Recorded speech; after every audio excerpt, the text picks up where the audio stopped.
ഇന്ന് നമ്മൾ study ടിപ്സിൽ discuss ചെയ്യാൻ പോകുന്നത് 3-ാം ക്ലാസ്സിലെ കുട്ടികൾക്ക് ഗണിതത്തിൽ നിന്നും മാത്സിൽ നിന്നും ക്രിസ്മസ് എക്സാമിന് അഥവാ സെക്കൻഡ് ടേം എക്സാമിന് വരാൻ സാധ്യതയുള്ള കുറച്ച് ക്വസ്റ്റ്യൻസും അതിലെ ആൻസേഴ്സുമാണ്. പ്രവർത്തനം 1, രൂപങ്ങൾ കണ്ടെത്താം. ചിത്രത്തിന് നിറം നൽകൂ. ഒരേ രൂപങ്ങൾക്ക് ഒരേ നിറം. ഒരേ രൂപങ്ങൾക്കില്ലേ, വൃത്തത്തിനെല്ലാം ഒരേ നിറം നൽകുക, ത്രികോണത്തിനെല്ലാം ഒരേ കളറ്, നമ്മുടെ ചതുരത്തിനെല്ലാം ഒരേ കളർ. അങ്ങനെ നിറം നൽകുക. നിറം നൽകിയിട്ടുണ്ട്. ഇതുപോലെ നിങ്ങൾ കളർ കൊടുക്കുക. വിട്ടുപോയ കളങ്ങൾ പൂർത്തിയാക്കുക. രൂപങ്ങൾ ഏതാണെന്ന് ഇവിടെ വരക്കണം. പേരെന്താണ്, അത് എത്ര എണ്ണമുണ്ട്, എണ്ണം. അപ്പോൾ ഇവിടെ എന്താണ്, വൃത്തമാണല്ലേ. അപ്പോൾ വൃത്തം, പേര് വൃത്തം എന്ന് എഴുതുക. എത്ര എണ്ണം ഉണ്ട്, 1. ഇവിടെ ത്രികോണം എന്താണ്, ഇവിടെ ഒരു ത്രികോണം വരക്കണം.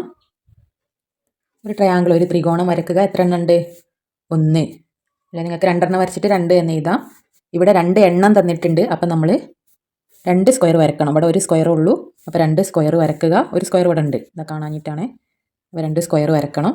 2 ചതുരം. ദെൻ ഈ രൂപങ്ങൾ ഉപയോഗിച്ച് മറ്റൊരു ചിത്രം വരക്കുക. അപ്പോൾ സർക്കിളും ട്രയാങ്കിളും സ്ക്വയറും അല്ലേ, വൃത്തവും ത്രികോണവും ചതുരവും ഉപയോഗിച്ചിട്ട് എന്തെങ്കിലുമൊക്കെ വരക്കുക അല്ലേ.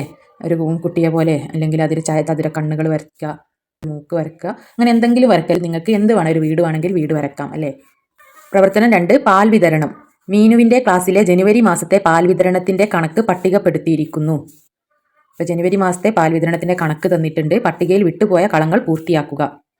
അപ്പോൾ ആഴ്ച പാലിൻ്റെ അളവ് 3000 മില്ലി ലിറ്റർ ആണ്, അതായത് 3 ലിറ്റർ ആണ്. 1000 മില്ലി ലിറ്റർ ആണ് 1 ലിറ്റർ അല്ലേ. 1 ലിറ്റർ എന്ന് പറഞ്ഞാൽ 1000 മില്ലി ലിറ്റർ ആണ്. അപ്പോൾ 3000 മില്ലി ലിറ്റർ എന്നാൽ 3 ലിറ്റർ ആണ്. 2000 മില്ലി ലിറ്റർ 2 ലിറ്റർ. അപ്പോൾ 4 ലിറ്റർ എന്ന് പറയുമ്പോൾ എത്രയാണ്, 4000 മില്ലി ലിറ്റർ. 5700 milli litre. ഇവിടെ ലിറ്ററിൽ എങ്ങനെ എഴുതാം അല്ലേ, 5000 മില്ലി ലിറ്റർ എന്നാൽ 5 ലിറ്റർ ആണ്. അപ്പോൾ 5 ലിറ്ററും ഒരു 700 മില്ലി ലിറ്റർ ഉണ്ടല്ലേ, ബാക്കി 5000 പ്ലസ് 700 അല്ല, 5700. അപ്പം 5 ലിറ്റർ പ്ലസ് 700 മില്ലി ലിറ്റർ. ഇവിടെ കണ്ട് 7 ലിറ്റർ 200 മില്ലി ലിറ്റർ എന്നുണ്ട്. അപ്പോൾ എത്ര മില്ലി ലിറ്റർ ആണ്, 7200 മില്ലി ലിറ്റർ. 7 ലിറ്റർ എന്ന് പറഞ്ഞാൽ 7000 മില്ലി ലിറ്റർ ആണ്. 1 ലിറ്റർ എന്ന് പറഞ്ഞാൽ 1000 മില്ലി ലിറ്റർ ആണ്. അപ്പോൾ 7 ലിറ്റർ എന്ന് പറഞ്ഞാൽ 7000 മില്ലി ലിറ്റർ ആണ്, പ്ലസ് 200 മില്ലി ലിറ്റർ, അതായത് 7200 മില്ലി ലിറ്റർ. അപ്പോൾ ഇവിടെ മില്ലി ലിറ്ററിലും ഇവിടെ ലിറ്ററിലും എഴുതുക. ജനുവരി മാസം വിതരണം ചെയ്ത ആകെ പാലിൻ്റെ അളവ് എത്ര? അതൊക്കെ ജനുവരി മാസത്തെ പാലിൻ്റെ അളവാണ്. അപ്പോൾ ആകെ കിട്ടാൻ എന്താ, ഇതെല്ലാം കൂടെ കൂട്ടി നോക്കുക, ആഡ് ചെയ്ത് നോക്കുക. ഇവിടെ 7 ലിറ്റർ ഉണ്ട്, ഇവിടെ 5 ലിറ്റർ, 4 ലിറ്റർ, 3 ലിറ്റർ, എല്ലാ ലിറ്റർ കൂടി ആഡ് ചെയ്യുക. പിന്നെ മില്ലി ലിറ്റർ ആഡ് ചെയ്തിട്ട് മില്ലി ലിറ്റർ എന്ന് എഴുതുക. അപ്പോൾ 7 ലിറ്ററും 5 ലിറ്റർ എത്രയാണ്, 7, 8, 9, 10, 11, 12. 12ഉം 4ഉം 12, 13, 14, 15, 16. 16ഉം 3ഉം 17, 18, 19. 19 ആണ്. 19 ലിറ്ററും എത്ര മില്ലി ലിറ്റർ ഉണ്ട്, ഇവിടെ 200 മില്ലി ലിറ്ററും ഇവിടെ 700 മില്ലി ലിറ്ററും. അപ്പോൾ 700ഉം 2ഉം 200ഉം 7, 8, 9 അല്ലേ, 900, 900 millilitre. ml millilitre ഇംഗ്ലീഷിലെ, മലയാളത്തിൽ മില്ലി ലിറ്റർ എന്ന് എഴുതുക, ലിറ്ററിനെ ലിറ്റർ എന്ന് എഴുതുക. പ്രവർത്തനം 3, വീതിക്കാം കണ്ടെത്താം. വീണക്ക് 6 കൂട്ടുകാരുണ്ട്. അവൾ തൻ്റെ കയ്യിലുള്ള ചാമ്പക്ക അവർക്ക് തുല്യമായി വീതിച്ചു നൽകിയത് നോക്കൂ. അപ്പോൾ 6 കൂട്ടുകാർക്ക് 6 ചാമ്പക്ക ഉണ്ടല്ലേ. അപ്പോൾ 6 ചാമ്പക്ക 6 ഓരോന്ന് വെച്ച് കൊടുത്തു അല്ലേ. മനുവിൻ്റെ കയ്യിൽ 12 നെല്ലിക്കയാണുള്ളത്. അത് തൻ്റെ 2 കൂട്ടുകാർക്ക് അവൻ തുല്യമായി വീതിച്ചു നൽകി. ഓരോരുത്തർക്കും എത്ര നെല്ലിക്ക വീതം കിട്ടി? മനുവിൻ്റെ കയ്യിൽ 12 നെല്ലിക്കയാണുള്ളത്. അവൻ്റെ 2 കൂട്ടുകാർക്കാണല്ലേ. 12 കൂട്ടുകാർക്ക് കൊടുക്കുകയാണെങ്കിൽ 12 ആൾക്ക് ഓരോന്ന് വെച്ച് കൊടുക്കാമായിരുന്നു. ഇവിടെ 2 കൂട്ടുകാർക്കാണ് കൊടുക്കുന്നത് അല്ലേ. 2 ആളുകൾക്ക് എത്ര എണ്ണം വീതം കൊടുക്കാം? 12നെ നേർപകുതിയല്ലേ. 12ൻ്റെ നേർപകുതി എത്രയാണ്, 6ഉം 6ഉം അല്ലേ. ഒരാൾക്ക് 6ഉം കൊടുത്താൽ 12 നെല്ലിക്കയായില്ലേ അല്ലേ. 12നെ 2 ആയിട്ട് വീതിക്കുക. അതായത് എത്ര നെല്ലിക്കയുണ്ട്, എത്ര സാധനമുണ്ട് അല്ലേ. അതിന് എത്ര ആൾക്കാണ് വീതിക്കുന്നത്, 2 ആൾക്കാണ്. അപ്പോൾ 2 ആൾക്കാണ്. അപ്പോൾ 12/2 എന്താണ്, 6. 12നെ 2 ആയിട്ട് മുറിക്കുക. എത്ര നെല്ലിക്ക വീതം കിട്ടി, 6 നെല്ലിക്ക വീതം കിട്ടി എന്ന് എഴുതണം. സമീറിൻ്റെ കയ്യിലും 12 നെല്ലിക്കയാണുള്ളത്. അവൻ അത് തൻ്റെ 4 കൂട്ടുകാർക്ക് തുല്യമായി വീതിച്ചു നൽകി. ഓരോരുത്തർക്കും എത്ര നെല്ലിക്ക വീതം കിട്ടി? അപ്പോൾ സമീറിൻ്റെ കയ്യിലും 12 നെല്ലിക്കയാണുള്ളത്. അവൻ എത്ര കൂട്ടുകാർക്കാണ്, 4 കൂട്ടുകാർക്കാണ് നൽകുന്നത്. 1, 2, 3, 4, 4 കൂട്ടുകാർക്കാണ് നൽകുന്നത്. 12നെ 4 ആയിട്ട് വീതിക്കുക എന്ന് പറഞ്ഞാൽ എത്രയാണ്, 12/4. 12ൽ എത്ര 4 ഉണ്ട്, 3 4ആണ് 12 അല്ലേ. അപ്പോൾ 12 3 4ആണ്. അപ്പോൾ ഓരോരുത്തർക്ക് 3 എണ്ണം വീതം കൊടുത്താൽ 12 ആയില്ലേ. ഈക്വലായിട്ട് ഒരേപോലെ വീതിക്കണം അല്ലേ. 3, 6, 9, 12 അല്ലേ. 12 ആയില്ലേ. ഓരോരുത്തർക്ക് 3 എണ്ണം വീതം കൊടുത്താൽ 12 നെല്ലിക്ക 4 ആൾക്ക് 3 എണ്ണം വീതം കൊടുക്കാം അല്ലേ. അപ്പോൾ 12 എണ്ണം ആയില്ലേ. എത്ര എണ്ണം വീതം കൊടുക്കാം, 3 നെല്ലിക്ക വീതം കൊടുക്കാം അല്ലേ. ഓരോരുത്തർക്കും അല്ലേ, ഒരാൾക്ക് 3 എണ്ണം, അടുത്താൾക്ക് 3 എണ്ണം, ഓരോരുത്തർക്കും 3 എണ്ണം വീതം കൊടുക്കാം. 12 നെല്ലിക്ക 3 കൂട്ടുകാർക്ക് തുല്യമായി വീതിച്ച് നൽകുന്നു. ഒരാൾക്ക് കിട്ടിയ നെല്ലിക്കയുടെ എണ്ണം സൂചിപ്പിക്കുന്ന ക്രിയ ഏത്? പ്ലസ് ആണോ അല്ലേ, കൂട്ടണാണോ, മൈനസ് ആണോ, കുറയ്ക്കണാണോ, ഇൻറ്റു ആണോ അല്ലേ, ഹരിക്കണാണോ? ഈ ക്രിയ ഏതാണ്, ക്രിയ ഏതാണ്? 12 നെല്ലിക്കയാണ്. അത് എത്ര ആൾക്കാണ് വീതിച്ച് നൽകുന്നത്? 3 കൂട്ടുകാർക്കാണ്. അപ്പോൾ 12/3 അല്ലേ നമ്മൾ ചെയ്യാല്ലേ. 12 നെല്ലിക്ക 2 കൂട്ടുകാർക്കാകുമ്പോൾ 12/2 അല്ലേ. 12 നെല്ലിക്ക 4 കൂട്ടുകാർക്കാകുമ്പോൾ 12/4. 12 നെല്ലിക്ക 3 കൂട്ടുകാർക്കാകുമ്പോൾ 12/3, അതായത് 12 ഹരിക്കണം 3 എന്നുള്ള ഈ ക്രിയയാണ്. അപ്പോൾ ഇതാണ് ശരിയായത്. ഇത് ഈ ബോക്സിലേക്ക് എഴുതുക 12/3 എന്നുള്ളത്. ബിന്ദുവിൻ്റെ കയ്യിൽ 16 പേരക്കയുണ്ട്. അത് എത്ര ആൾക്കാണ്? 4 എണ്ണം വീതം ഓരോ കൂട്ടുകാർക്ക്. അപ്പോൾ ഒരാൾക്ക് 4 എണ്ണം വീതമാണ് അല്ലേ, ഓരോ ആൾക്കാർക്ക്. അങ്ങനത്തെ എത്ര ആൾക്ക് നൽകിയിട്ടുണ്ട് അല്ലേ. അപ്പോൾ എത്ര ആൾക്ക് കൊടുക്കണം? 16 ആവണമെങ്കിൽ അടുത്ത ആൾക്കും 4 എണ്ണമാണ് അല്ലേ, ഓരോ ആൾക്കാർക്കും 4 എണ്ണമാണ്. അപ്പോൾ അടുത്ത ആൾക്കും 4 എണ്ണം കൊടുത്താൽ എത്രയായി? 4 4 8, 8 4 12 ആയിട്ടുള്ളൂ. അപ്പോൾ ഒരാൾക്ക് കൂടി കൊടുക്കുക അല്ലേ. ഒരാൾക്ക് കൂടി 4 എണ്ണം കൊടുത്താൽ എത്രയായി? 12 4 16 എണ്ണമായി. അപ്പോൾ 16 എണ്ണത്തിനെ 4 എണ്ണമായിട്ട് ഡിവൈഡ് ചെയ്തു അല്ലേ, ഓരോ ആൾക്കും അല്ലേ. 4 ആൾക്ക് 4 എണ്ണം വീതം കൊടുക്കുമ്പോഴാണ് 16 ആവുക. അപ്പോൾ എത്ര ആൾക്കാണ് കൊടുത്തത്? 4 പേർക്ക്. അപ്പോൾ 4 പേർക്കാണ് 4 എണ്ണം വീതം കൊടുക്കുമ്പോഴാണ് 16 ആവുക. പ്രവർത്തനം 4 കൂടുതൽ ഏത്? സ്കൂളിലെ പ്രീ പ്രൈമറി ക്ലാസ്സിലേക്കായി വാങ്ങിയ കളിപ്പാട്ടങ്ങൾക്ക് നമ്പർ ഇടുകയാണ് ഭാഗ്യ. നമ്പർ ഇട്ടത് കണ്ടില്ലേ, ഇവിടെ നമ്പർ ഇട്ടത്. കളിപ്പാട്ടത്തിൻ്റെ തരം, കളിപ്പാട്ടത്തിലെ നമ്പറുകൾ, ആകെ എണ്ണം. കളിപ്പാട്ടം ഏതാ? കാറല്ലേ. കാറിൻ്റെ നമ്പറുകൾ ഏതൊക്കെയാണ്? 3, 116, 114, 109, 101, 107. അപ്പോൾ കാറിൻ്റെ നമ്പറുകൾ ഇട്ടതൊക്കെ ഏതൊക്കെ നമ്പറുകളാണ്? ഈ നമ്പറുകൾ എഴുതുക. ആകെ എണ്ണം എത്ര ഉണ്ട്? എത്ര കാറുകളുണ്ട്? നിങ്ങൾക്ക് അറിയാലോ ഇതിൽ എത്ര കാറുണ്ട് എന്നുള്ളത്. അത് എണ്ണി നോക്കി ഇവിടെ എഴുതുക. ഓട്ടോറിക്ഷ എത്ര ഉണ്ട്? ഓട്ടോറിക്ഷയുടെ നമ്പറുകൾ എത്ര ഉണ്ട്? ഈ നമ്പറുകളിലെ 111, 115, 105 ആ നമ്പറുകൾ എഴുതുക. സിമ്പിൾ ആയിട്ടുള്ള ചെറിയ ക്വസ്റ്റ്യൻ ആണ്. എത്ര ഉണ്ട് അല്ലേ, അതിൽ എത്ര ഓട്ടോറിക്ഷ ഉണ്ടെന്ന് നിങ്ങൾക്ക് എണ്ണി നോക്കിക്കൂടെ? ആർക്കൊക്കെ അറിയാമല്ലേ? നിങ്ങൾക്ക് അറിയാമെങ്കിൽ കമൻ്റ് ആയിട്ട് എത്ര ഓട്ടോറിക്ഷ ഉണ്ട്, എത്ര കാർ ഉണ്ടെന്ന് ഒന്ന് പറഞ്ഞേ. അതുപോലെ ബസ്സിലെ, ബസ്സിൻ്റെ നമ്പറുകൾ ഏതൊക്കെയാണ്? ബസ്സിൻ്റെ ഈ നമ്പറുകൾ എഴുതുക. ആകെ എത്ര ബസ് ഉണ്ടെന്ന് എഴുതുക. ഏത് കളിപ്പാട്ടമാണ് കൂടുതലുള്ളത്? അപ്പോൾ ഇതിൽ എത്ര എണ്ണമാണ് കൂടുതലുള്ളത്? കളിപ്പാട്ടം ഏതാണ് കൂടുതലുള്ളത് അത് എഴുതുക. ബസ്സിലെ നമ്പറുകൾ ചെറുതിൽ നിന്ന് വലുതിലേക്ക് ക്രമമായി എഴുതുക. അപ്പോൾ ചെറിയ നമ്പറിൽ നിന്നും വലുതിലേക്ക് ഓർഡറിൽ ക്രമമായിട്ട് എഴുതാനാണ് പറഞ്ഞത്. ഇതിൽ ഏത് കളിപ്പാട്ടാണ് കൂടുതലുള്ളത്? ബസ്സാണോ, കാറാണോ, ഓട്ടോറിക്ഷയാണോ? കമൻ്റ് ആയിട്ട് പറയൂ.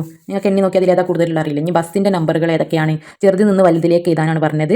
ഇവിടെയുണ്ട്, ഇവിടെ ഒരു ബസ് ഉണ്ട്, ഇതൊരു ബസ്, ഇതൊരു ബസ്, ഇവിടെ ഒരു ബസ്. ഏറ്റവും ചെറിയ നമ്പർ ഏതാണ്? 100 കഴിഞ്ഞാൽ 103 അല്ലേ ഏറ്റവും ചെറിയ നമ്പർ. ദെൻ ഏതാണ് അടുത്ത ചെറിയ നമ്പർ? 106. 106 കഴിഞ്ഞാൽ 108 അല്ലേ. ദെൻ 110. പിന്നെ അടുത്ത ചെറിയ നമ്പർ 113 അല്ലേ. ഏറ്റവും വലുത് 113. അപ്പോൾ ചെറുതിൽ നിന്നും വലുതിലേക്ക് എഴുതി പോകുക, ക്രമത്തിൽ എഴുതാൻ അല്ലേ. ഇൻക്രീസിങ് ഓർഡറിൽ എഴുതാൻ പറയും. ഇംഗ്ലീഷ് മീഡിയം ആണെങ്കിൽ ഇൻക്രീസിങ് ഓർഡർ പറഞ്ഞാൽ ചെറുതിൽ നിന്ന് ഇൻക്രീസ് ചെയ്തിട്ട് വലുതിലേക്ക് എഴുതുക. ഈ ഡിഗ്രീസിങ് ആണെങ്കിൽ ഡിഗ്രീസിങ് കുറവ് അല്ലേ, വലുതിൽ നിന്നും ചെറുതിലേക്ക് എഴുതുക. പ്രവർത്തനം 5 പായസം വെക്കാം. സ്കൂൾ വാർഷികത്തിന് പായസം വെക്കാൻ തീരുമാനിച്ചു. പാചകക്കാരൻ കൊടുത്ത ലിസ്റ്റ് നോക്കൂ. പാചകത്തിന് ആവശ്യമായ സാധനങ്ങൾ: പച്ചരി, ശർക്കര, തേങ്ങ, അണ്ടിപ്പരിപ്പ്, ഉണക്കമുന്തിരി, ഏലക്ക. അതൊക്കെ എത്ര കിലോഗ്രാം ആണ്? ഗ്രാം ആണല്ലേ. അണ്ടിപ്പരിപ്പ് 500 ഗ്രാം അല്ലേ, ആ ഗ്രാമും ഇവിടെ തന്നിട്ടുണ്ട്. പായസത്തിന് ആവശ്യമായ സാധനങ്ങൾ കുറച്ച് രക്ഷിതാക്കൾ നൽകി. ഇനിയും സാധനങ്ങൾ വാങ്ങേണ്ടി വരുമോ? പട്ടിക പൂർത്തിയാക്കുക. പാചകത്തിന് ആവശ്യമായ സാധനങ്ങൾ ഇവിടെയുണ്ട്. രക്ഷിതാക്കൾ നൽകിയത് എത്ര കിലോഗ്രാം ആണല്ലേ? എത്ര പച്ചരി? 20 കിലോഗ്രാം ഓരോ രക്ഷിതാവ് നിങ്ങളുടെ മാതാപിതാക്കൾ നൽകി അല്ലേ. എത്ര സാധനങ്ങൾ നൽകിയല്ലേ, നൽകിയില്ല എന്നുള്ളത് ഇവിടെ എഴുതുക അല്ലേ, എഴുതിയിട്ടുണ്ട്. ഇനി വാങ്ങേണ്ടത് ഇനി എത്ര കൂടെ നമുക്ക് ആവശ്യമാണല്ലേ, ഇതിലേക്ക് എത്താൻ എത്ര കൂടെ വേണം എന്നുള്ളതാണ് ഇവിടെ എഴുതേണ്ടത്. ഇത് പച്ചരി 20 കിലോഗ്രാം ആണ്. അപ്പോൾ 20 കിലോഗ്രാം അല്ലേ നമുക്ക് ആവശ്യമായ സാധനം. അപ്പോൾ ഇനി വാങ്ങേണ്ടതില്ല, ഇനി നമ്മൾ വാങ്ങണമില്ല. 20 കിലോഗ്രാം ഒരു രക്ഷിതാവ് തന്നിട്ടുണ്ട്. ഈ ശർക്കര 7 കിലോഗ്രാം. ശർക്കര എത്ര വേണം? 12 കിലോഗ്രാം വേണം. അപ്പോൾ 12ലേക്ക് എത്താൻ എത്ര കൂടെ വേണം? 7ന്ന് 12ലേക്ക് എത്താൻ ഇനി എത്ര കൂടെ നമ്മൾ വാങ്ങണം? 7 കിലോഗ്രാം ഒരു പേരൻറ്റ് തന്നിട്ടുണ്ട്. അപ്പോൾ 7ന്ന് 12ലേക്ക് എത്താൻ 7, 8, 9, 10, 11, 12 ഒരു 5 കിലോഗ്രാം കൂടി അല്ലേ. 5 കിലോഗ്രാം, 5 kg അല്ലേ, 5 കിലോഗ്രാം എന്ന് എഴുതുക മലയാളത്തിൽ അല്ലേ. 5 കിലോഗ്രാം കൂടി വാങ്ങിയാൽ 5ഉം 7ഉം എത്രയായി? 12 കിലോഗ്രാം ശർക്കരയായില്ലേ. ആകെ ഇത്രയാവണം. ഇതാവാൻ ഇനി എത്ര കൂടെ ആഡ് ചെയ്യണം? ഈ തേങ്ങ 5 കിലോ 500 ഗ്രാം.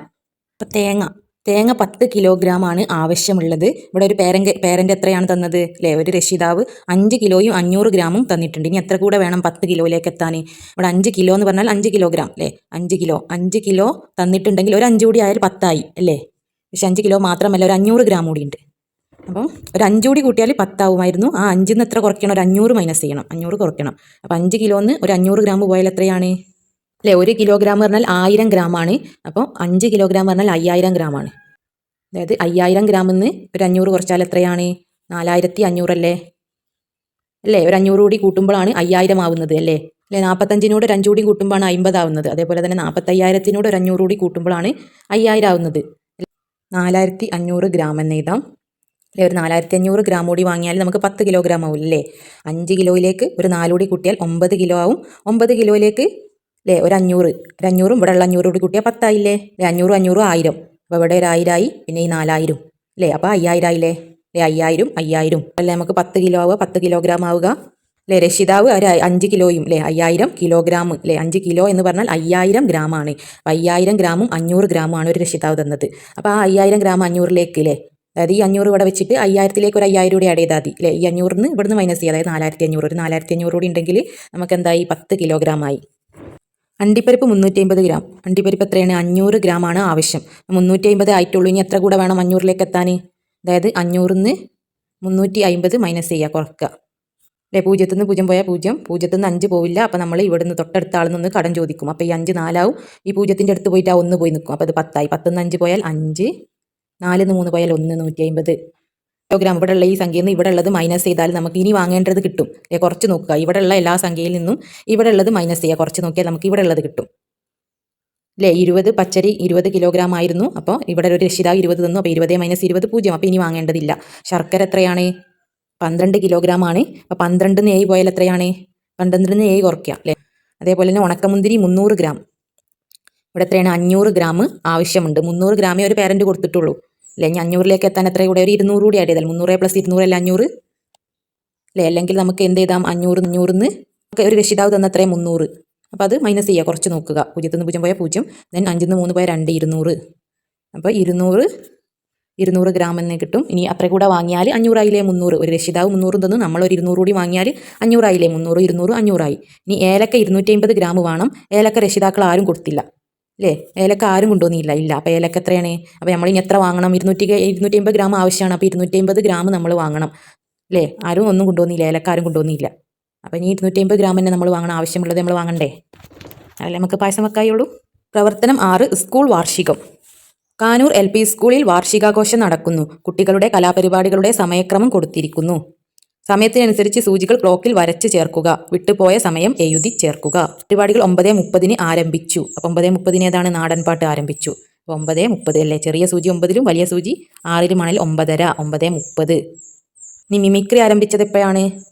അല്ലേ? 10:15 എന്നുള്ള സമയം ഇവിടെ തന്നിട്ടുണ്ട്. അപ്പോൾ നമ്മൾ ക്ലോക്കിൽ 10:15 വരക്കണം. എങ്ങനെയാണ് 10:15 വരക്കുക? ചെറിയ സൂചിയിലെ ഈ ആദ്യം ഉള്ളതാണ് ചെറിയ സൂചി. അല്ലേ? 10:15. അപ്പോൾ ചെറിയ സൂചി 10ലേക്കും വലിയ സൂചി 4ലേക്ക്, 15ലേക്ക്, അതായത് 3ലേക്ക്. ഇതാണ് 5, 10, 15. ഇത് 5, 10, 15, 20, 25, 30. അങ്ങനെയാണ്. ഓരോ 5 മിനിറ്റ് കൂടിയിട്ടാണ് വലിയ സൂചിൻ്റെ അടയാളപ്പെടുത്തേണ്ടത്. 10:15, 10, 15 എന്നുള്ളത് 10, 3. ഇങ്ങനെ 3ലേക്ക് വലിയ സൂചി വരക്കുക. ഇവിടെ വരച്ചിട്ടുണ്ട്. വലിയ സൂചി 3ലേക്കാക്കി വരക്കുക. ഇത് ക്വസ്റ്റ്യനിൽ ഉള്ളതല്ല, ഇവിടെ വരച്ചതാണ്. അപ്പോൾ നിങ്ങൾ വരക്കണം. അതേപോലെ ഇവിടെ വിട്ട ഭാഗം നിങ്ങൾ വരക്കണം. ഇവിടെ ഈ കോളാണ് വിട്ടതെങ്കിൽ ആ കോളം നിങ്ങൾ ഫില്ല് ചെയ്യണം. ഇനി നാടോടി നൃത്തം ഇത് എത്രയാണ് സമയം എന്നുള്ളത് നിങ്ങളിവിടെ പൂരിപ്പിക്കണം. അപ്പോൾ നാടോടി നൃത്തം എത്ര മണിക്കാണ്? അല്ലേ? 11 മണി ആയിട്ടില്ല. 11 മണി ആവാനായിട്ടുണ്ട്. അല്ലേ? 11ലേക്ക് എത്താനായിട്ടുണ്ട്. അതായത് 10:45 കഴിഞ്ഞിട്ട് ഒരു 5 മിനിറ്റ്. അതായത് 10:50. ഇതിനെ നമ്മൾ 45 45 പറയുക. 45 കഴിഞ്ഞിട്ട് ഒരു 5 മിനിറ്റ്. അതായത് 50. 10:50. സമയം നോക്കാൻ അറിയില്ലെങ്കിൽ ഈ ചാപ്റ്റർ ഞാൻ വിശദമായിട്ട് ഇട്ടിട്ടുണ്ട്. ടിക് ടിക് ടിക് എന്നുള്ള പാഠഭാഗം ആ വീഡിയോ കണ്ടാൽ നിങ്ങൾക്ക് ക്ലിയർ ആയിട്ട് മനസ്സിലാവുന്നതാണ്. അതുപോലെ അഭിനയ ഗാനം 11:25 അപ്പോൾ നമ്മളിവിടെ ക്ലോക്കിൽ വരച്ച് കൊടുക്കണം. ഇവിടെ ബ്ലാങ്ക് ആയിരിക്കും. അപ്പോൾ നിങ്ങൾ വരക്കണം. അപ്പോൾ ഇതുപോലെ വരക്കണം. അതായത് 11:25 എന്ന് പറയുമ്പോൾ 11:25 എന്ന് പറയുമ്പോൾ ചെറിയ സൂചി 11നും 12നും ഇടയിലായിട്ടാണ് വരക്കേണ്ടത്. എന്നിട്ട് 11:25 വലിയ സൂചി 25ലേക്ക്. ഓക്കെ? ഇവിടേക്ക് ഇതല്ലേ 15, 5, 10, 15, 20, 25 ഇതാണ്. വലിയ സൂചി 25ലേക്ക്, അതായത് 5ലേക്ക് വരക്കുക. ചെറിയ സൂചിയുടെ ഭാഗമാണ് ഈ സൈഡിലുള്ളത്. വലിയ സൂചിയുടെ ഭാഗം രണ്ടാമത്തെ സൈഡിലും. കലാപരിപാടികൾ 12:15 അവസാനിക്കും. കലാപരിപാടികൾ പൂർത്തിയാകാൻ എത്ര സമയം എടുക്കുമെന്ന് എഴുതുക. നമ്മുടെ പരിപാടി സമയം ആരംഭിച്ചത് 9:30. ഈ 9:30 മുതൽ അവസാനിച്ചത് 12:15. ഈ 12:15 ഇതിൻ്റെ ഇടയിൽ എത്ര സമയമുണ്ട്? അപ്പോൾ 9:30 കഴിഞ്ഞാൽ എത്രയാണ് അടുത്തത്? 10:30 അല്ലേ? അടുത്തൊരു മണിക്കൂർ കഴിഞ്ഞാൽ 10:30. ദെൻ 11:30. പിന്നെന്താണ്? 12:30. അപ്പോൾ 9:30 നിന്ന് സ്റ്റാർട്ട് ചെയ്തിട്ട് 12:15 പരിപാടി അവസാനിക്കുന്നത്. അപ്പോൾ അടുത്തൊരു മണിക്കൂർ എന്ന് പറഞ്ഞാൽ 9:30 കഴിഞ്ഞാൽ പിന്നെ 10:30 അല്ലേ? ഒരു മണിക്കൂർ. അപ്പോൾ 9:30 മുതൽ 10:30 വരെ 1 മണിക്കൂർ, 10:30 മുതൽ 11:30 വരെ 2 മണിക്കൂർ, 12:30 വരെ ആണെങ്കിൽ നമുക്ക് 3 മണിക്കൂർ എന്ന് എഴുതാമായിരുന്നു. പക്ഷേ 12:15 വരെയുള്ളൂ സമയം. അപ്പോൾ ഒരു 15 മിനിറ്റ് നമ്മൾ ഇവിടുന്ന് കുറയ്ക്കണം. അല്ലേ? 12:30 അതായത് 1 മണിക്കൂറിന് 15 മിനിറ്റ് കുറച്ചാൽ എത്രയാണ്? 3/4 അല്ലേ? അതായത് 3/4 കാലുമാണ് 1 മണിക്കൂർ അല്ലേ? ഉള്ള ഈ 3/4 ഭാഗം, ഇതാണ് 1/4 ഭാഗം, ഇത് അരഭാഗം, ഇത് 3/4 ഭാഗം അല്ലേ? ഈ 3/4ഉം 1 കാലൂടി ചേരുമ്പോഴാണ് 1 മണിക്കൂറാവുന്നത് അല്ലേ? 3/4 അതിൻ്റെ 3/4 ഭാഗം അല്ലേ? അരമണിക്കൂറും അരമണിക്കൂർ ചേരുമ്പോൾ 1 മണിക്കൂറാവും. അതേപോലെ തന്നെ ഈ 3/4 ഭാഗം അല്ലേ? 3/4 ഭാഗവും 1/4 ഭാഗം, 1 ക്വാർട്ടർ കൂടി ചേരുമ്പോഴാണ് 1 മണിക്കൂറാവുന്നത്. അപ്പോൾ 1 മണിക്കൂറിന് 1/4 ഭാഗം നമ്മൾ പോക്കിയാലില്ലേ? ഒരു 15 മിനിറ്റ് ഇവിടുന്ന് മൈനസ് ചെയ്യും. ഈ ഭാഗം മൈനസ് ചെയ്താൽ പിന്നെ ഒരു 3/4 ഭാഗം ഉണ്ട് ഇല്ലേ? 1 മണിക്കൂറാവാൻ. അപ്പോൾ ഒരു 3/4 ഉണ്ട്. അപ്പോൾ ഈ 15 മിനിറ്റ് നമുക്ക് ഇവിടുന്ന് മൈനസ് ചെയ്യും. അപ്പോൾ 3/4. അപ്പോൾ 1 2 മണിക്കൂറും 45 മിനിറ്റും എന്ന് എഴുതാം. 2 hour 45 minutes. 2 മണിക്കൂർ 45 മിനിറ്റ്. 3ാം ക്ലാസ്സിലെ കുട്ടികളുടെ ക്രിസ്മസ് എക്സാമിന് വരാൻ സാധ്യതയുള്ള കുറച്ച് ക്വസ്റ്റ്യൻസ് നമ്മളിവിടെ ചെയ്തു. വീഡിയോ ഉപകാരപ്രദമായെങ്കിൽ ലൈക്ക് ചെയ്യാനും സബ്സ്ക്രൈബ് ചെയ്യാനും അതുപോലെ തന്നെ നിങ്ങളുടെ കൂട്ടുകാരിലേക്കും കൂടി ഷെയർ ചെയ്യാനും മറക്കല്ലേ. Thank you for watching and all the best for your examination. 3ാം ക്ലാസ്സിലെ കുട്ടികൾക്ക് ആവശ്യമായ മറ്റുള്ള എല്ലാ സബ്ജക്ട്സും എൻ്റെ പ്ലേലിസ്റ്റ് നോക്കിയാലേ, class 3 maths, class 3 English, class 3 Malayalam, class 3 English എന്നുള്ള പ്ലേലിസ്റ്റ് നോക്കിയാൽ നിങ്ങൾക്ക് ഓരോ വിഷയങ്ങളുടെയും ചാപ്റ്റേഴ്സ് അതിൽ ലഭിക്കുന്നതാണ്.